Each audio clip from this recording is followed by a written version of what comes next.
Você gosta do Natal? Já ouviu história de terror no Natal? Estranho, né?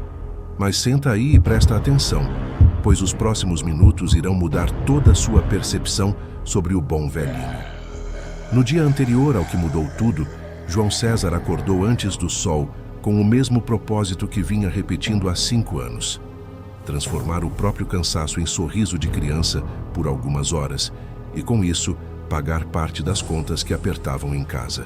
João não era um ator. Era um homem de mãos calejadas que aprendeu a negociar a própria voz com quem quisesse ouvi-lo. Trabalhou como motorista, como ajudante de pedreiro, como segurança de turno eventual. Nas últimas temporadas de fim de ano, ganhou um apelido que soava doce e previdente: o Papai Noel do Shopping Luzes. Para a filha de 8 anos, Júlia, ele era o pai que lia histórias com voz de trovão e depois sussurrava promessas de bolo com cobertura dupla. Para os contratantes, era apenas uma solução em trajes: barba falsa, botas gastas, um saco velho e muita paciência para fotos. Para João, cada sessão de ho-ho-ho era uma forma de dizer à casa que ainda haveria arroz no balcão no começo do mês. Na véspera, o dia começou mais longo. Pela manhã, ajudou um vizinho a limpar o que o vento trouxera após o clarão no céu. Um ruído, uma chama e depois pedaços de algo que caiu com a noite. Não foi um meteoro em manchete. Foi um clarão que atravessou a cidade e deixou um véu fino de poeira brilhante grudado nas folhas, na lona do camelô, nas frestas das janelas. João varreu o entulho da praça central, tirou do cabelo de crianças pequenos fios brilhantes. E quando voltou para casa, a mulher lhe deu um café com mel e olhou o marido com a exatidão de quem mede o risco de cada dia. "Vai com calma hoje", disse ela. "Tem gente falando que aquilo deixou coisa no ar." João sorriu com a boca, a mesma que à noite forçaria o riso para as fotos, e pensou que notícia era notícia e trabalho é trabalho. Precisava do dinheiro, precisava do presente para Júlia. À tarde, antes de calçar a bota falsa e de enfiar a barba que puxaria pelos caras de plástico, João foi ao almoxarifado do shopping para buscar o traje. No curto trajeto pelos bastidores, notou que a ventilação cheirava a metal. Uma poeira tão fina que mal se via parecia depositar-se nas superfícies.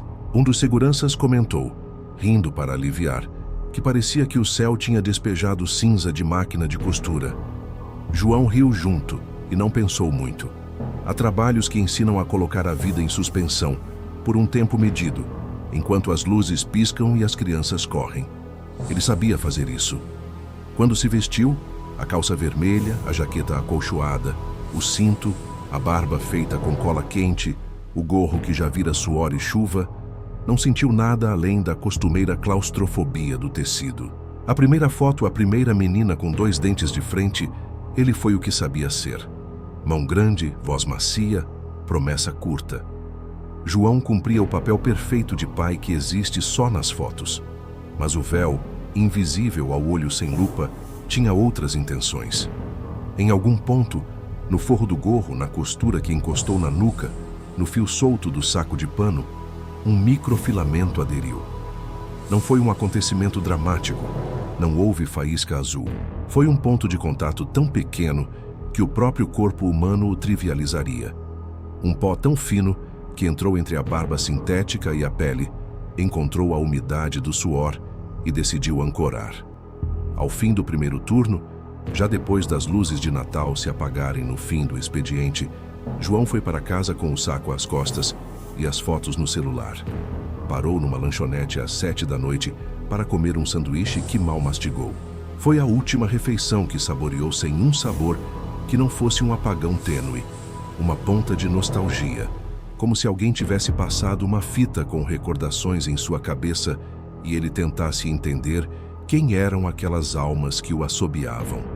Antes de dormir, sentou ao lado da filha e a cobriu com um beijo que sentiu mais frio do que o normal. Sua mão tremeu um instante. Ele atribuiu isso ao cansaço, ao peso do saco, à expectativa de um dia difícil. Sentiu a barba coçar, coçou, virou a cabeça para o travesseiro e dormiu com o som de uma sirene distante na mente. A cidade, naquela noite, respirou um pouco mais silenciosa.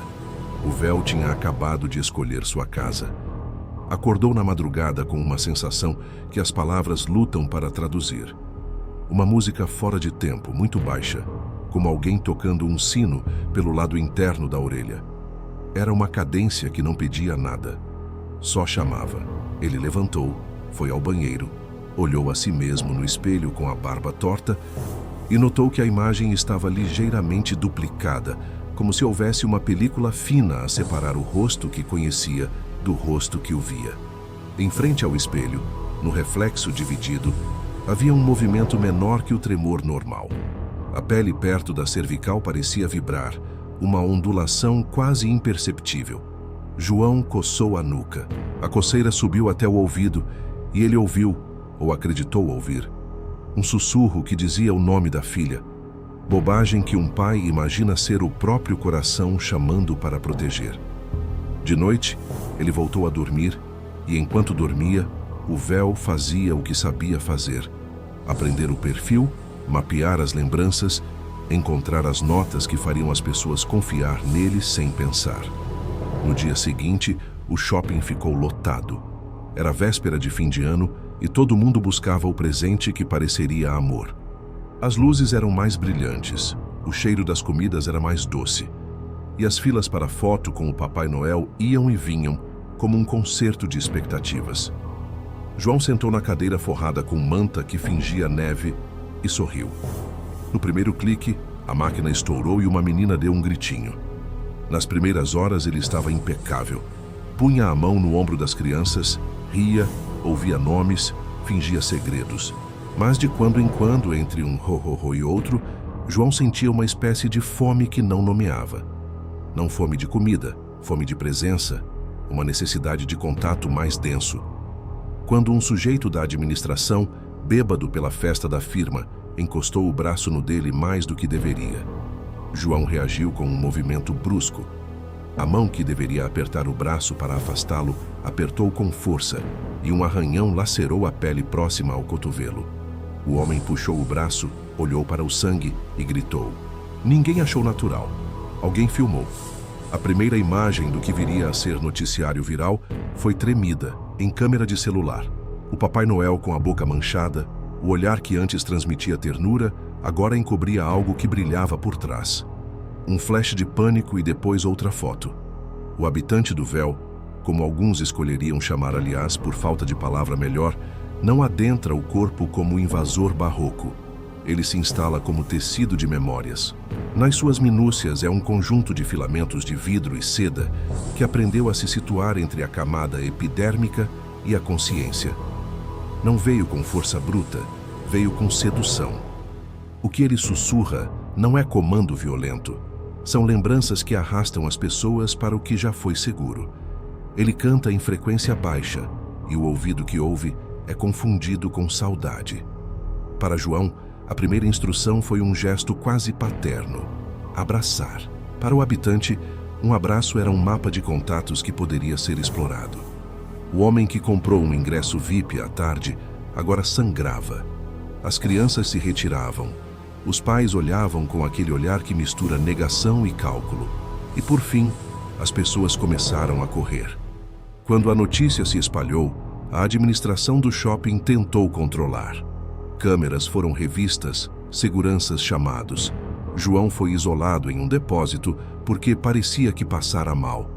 Ele estava taciturno, com lábios secos, olhos que brilhavam com uma luz anestesiada. Um segurança segurou sua manga e falou com voz de censura. Você está bem? Precisamos te levar para fora. João inclinou a cabeça e, por um fragmento de segundo, respondeu com uma voz que alternava entre trejeito humano e algo modulada. Vou só entregar os presentes. O saco caiu no chão. Um pacote rasgou e algo escuro escorreu entre os presentes. As luzes piscaram como se sites de alumínio tivessem sido esmagados. Ninguém tinha ninguém preparado para aquilo. Quando abriram a porta do depósito para retirá-lo, João estava mais quieto do que o normal, e o modo como apertou a mão do segurança deixou uma sensação estranha. Parecia que retinha no aperto não a força, mas o hábito de uma palavra que alguém lhe disse uma vez. A seguir, o pânico. Pessoas filmavam com celulares, vozes se tornavam menos racionais, e a internet, esse tecido que nunca descansa, transmitiu o vídeo que em poucas horas se tornaria o Papai Noel que mordeu no shopping. Mas a imagem que viralizou não contava a maior parte da história.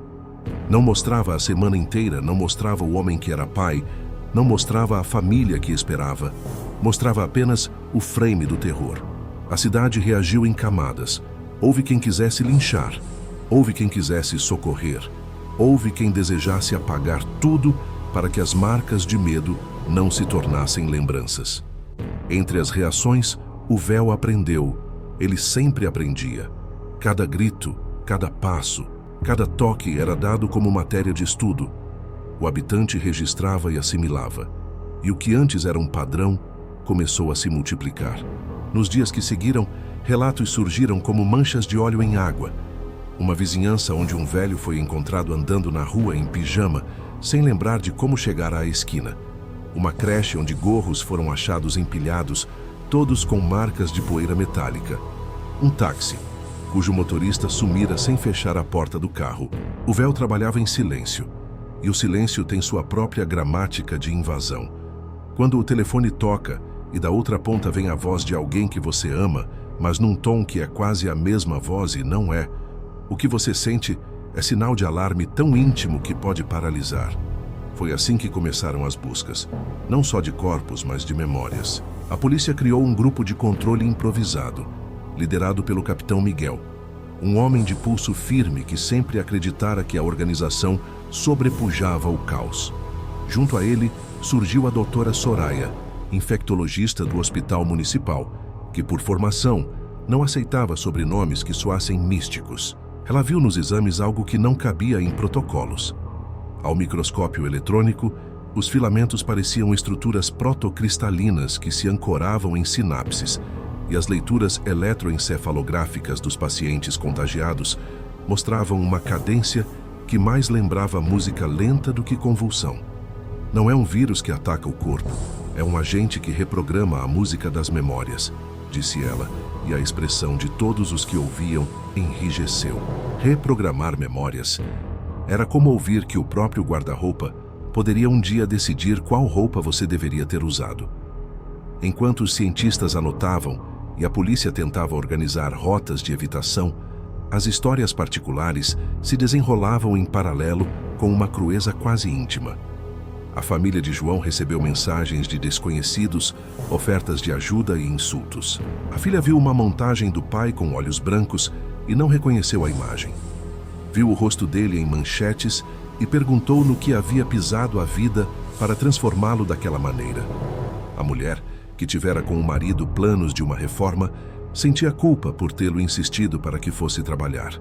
Na periferia, vizinhos montaram vigílias, acenderam velas, e em um desses encontros, uma mulher disse em voz baixa: "Nós o conhecíamos. Ele era bom. Era um pai."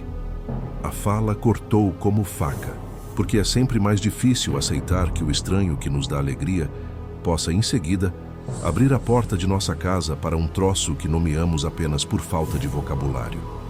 As tentativas de controle incluíram o que havia de humano entre as respostas: apagar imagens, limitar circulação em shoppings, fechar feiras. Também houve tentativas, desesperadas e por isso belas, de reconectar o contagiado à própria humanidade por voz. Cantos, gravações de trechos familiares, tentativas de diálogo que resultavam em pequenas vitórias e, tantas vezes, em desastres. O hábito humano de tocar o que parece familiar tornou-se a arma de escolha do habitante. Ele observava, colhia e, com precisão atenciosa, repetia. Em alguns casos, imitava tão bem que fazia quem olhasse sentir a presença secreta de alguém perdido. Em outros, usava a memória contra. Soprava no ouvido dos filhos o nome do pai, até que a confusão os fizesse abrir a porta. Houve um plano, ingênuo, ardente e arriscado, de usar o próprio ritual da confiança como armadilha. Montar uma grande atração no estacionamento do mall com caixas de som que reproduzissem vozes e melodias amadas, com voluntários simulando uma entrega de presentes para atrair o habitante. Era um esquema que misturava ciência e fé. Soraya montou um aparelho de ondas moduladas, projetado para romper a sincronia do filamento com o tecido neural. Colocaram barreiras, câmeras, e João, capturado na praça interna do shopping, foi conduzido até o centro do que se imaginou ser uma gaiola sonora. Por um momento, quando as ondas começaram a tocar, o contagiado se retorceu e emitiu uma série de sons que lembravam, por absurdo, risos de criança. Foram 20 segundos de esperança. E então algo que ninguém calculou. O habitante reaprendeu a frequência. Não com a pressa de aprender, mas com a paciência de quem imita uma canção. Ele replicou o padrão e o amplificou. A multidão, atraída pela familiaridade, se aproximou. O toque coletivo foi um catalisador, e a praça, que foi preparada para ser armadilha, transformou-se em epicentro da propagação. Em poucas horas, o que era um plano de neutralização virou catalisador de contaminação em maior escala. No fundo de tudo, havia uma revelação que deixou os cientistas mais pálidos do que qualquer lâmpada de laboratório poderia. Os filamentos não apenas memorizavam, eles compostavam. O habitante do véu, ao consumir memórias, começou a produzir versões próprias das lembranças, como se costurasse histórias com retalhos e as devolvesse com sutilezas que enganavam quem ouvia. Um chocalho de criança, trocado por uma canção que tocava a tecla exata de saudade, podia abrir uma porta mais rápido que uma chave. A doutora Soraya encontrou em amostras queimadas microestruturas que funcionavam como gravações, camadas de ressonância que reproduziam padrões sonoros. Eles aprendem, eles compõem e, com o tempo, eles escrevem novas músicas, falou. E a sala ficou quieta, como se alguém tivesse cortado todos os fios de som do mundo. Chegou a noite decisiva. A cidade se reuniu num mutismo que podia ser ouvido. Luminares apagadas, janelas fechadas e, habitualmente, o barulho da rotina que desaparecia. Cristais de medo acumulavam-se atrás das pálpebras. No centro do estacionamento do shopping, onde haviam ensaiado o ritual, havia agora um corpo de ausência. O saco vermelho que João usara jazia vazio. As botas estavam ali. E do nada, como se saído de peça de teatro mal montada, um anúncio de rádio comunitária replicou um áudio curto. 23 segundos que, por sua razão, tinham origem anônima. A voz rouca dizendo algo que parecia uma piada sobre um biscoito deixado de lado. E então, um som tão baixo que as tábuas do chão pareceram registrar vibração. Quem ouviu se arrependeu no mesmo segundo. Era música, mas era feita com fragmentos de lembrança. E a sensação que deixou foi a de que o hábito de ser humano, pode, se manipulado, abrir portas. O final nunca foi final por aqui. As cruzes improvisadas no estacionamento, as notas digitais que circulavam nas redes, os grupos de apoio, tudo aquilo pareceu militância contra o esquecimento. Mas havia uma frase encontrada num bilhete dentro de uma loja que ninguém conseguiu explicar. Não queimem todo o tecido. Nós aprendemos a costurar com a fumaça.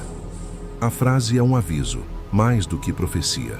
E quando a cidade finalmente conseguiu conter alguns focos e reduzir o brilho das notificações, havia ainda no ar um cheiro metálico leve, persistente. A promessa de que algo tinha aprendido a falar a linguagem que mais nos afeta. A música, a lembrança, o gesto de cuidado. Agora eu te peço que feche os olhos por um segundo e pense no Papai Noel que você viu nas fotos, naquele shopping que talvez você conheça. Pense no homem por trás da barba, na criança que correu para o colo dele, na voz que fez você acreditar por um segundo que o mundo é mais gentil. Se o habitante precisa de uma porta, ele prefere aquela que se abre com confiança. E sabe qual é a última coisa que eu ouvi antes de desligar esse relato? Uma notificação no meu celular. Um simples emoji de gorro vermelho, sem remetente. Eu não toquei. Eu deixei a mensagem lá, imóvel como se fosse uma armadilha.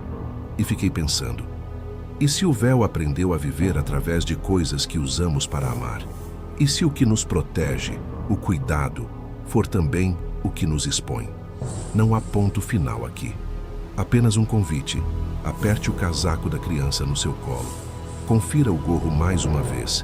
E se ouvir uma canção familiar numa frequência que parece vir de outra época, desligue os alto-falantes por alguns minutos.